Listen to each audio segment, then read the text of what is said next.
قبرستان میں جا کے قرآن پاک پڑھنا جائز ہے؟ قبرستان جا کے؟ ہاں جی۔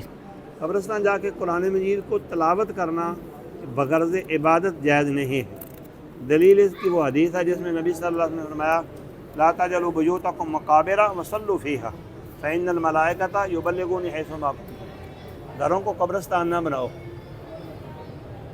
گھروں کو قبرستان نہ بناؤ، گھروں میں وصلوا فیہا نفل نماز پڑھو، کیونکہ قبرستان کے اندر عبادت نہیں ہوتی، نہ نماز، نہ تلاوت، نہ سجدہ، نہ رکوع، اس لیے کہ غیر اللہ کی عبادت نہ ہو جائے۔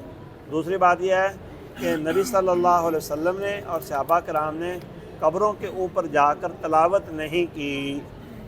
قرآن میں لقد کان لکم فی رسول اللہ اسوۃ حسنہ۔ تیسری بات یہ ہے نبی سے براہ راست استفادہ کرنے والے صحابہ نے یہ عمل نہیں کیا، بالکل کوئی واقعہ نہیں ہے قطعاً ابداً۔ جن روایتوں میں آتا ہے کہ میت کے سرحانے اور پوندی سورۃ بقرہ کی آیات پڑھی جائیں وہ سخت ترین ضعیف روایتیں ہیں۔ ہاں، میت کے حق میں دعا کی جائے، دعا کے اندر جو الفاظ مغفرت اور بخشش کے آتے ہیں ربنا اغفر لنا ولاخواننا، اس طرح کے الفاظ، ان آیات کو بغرض دعا پڑھا جا سکتا ہے۔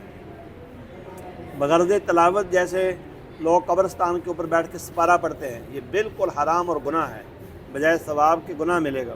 دلیل اس کی یہ حدیث ہے من عمل عملا لیس علیہ امرنا فہو رد، جس نے ایسا عمل کیا جو ہم نے نہیں کیا اس کا عمل باطل اور مردود ہے۔ سمجھا کی بات؟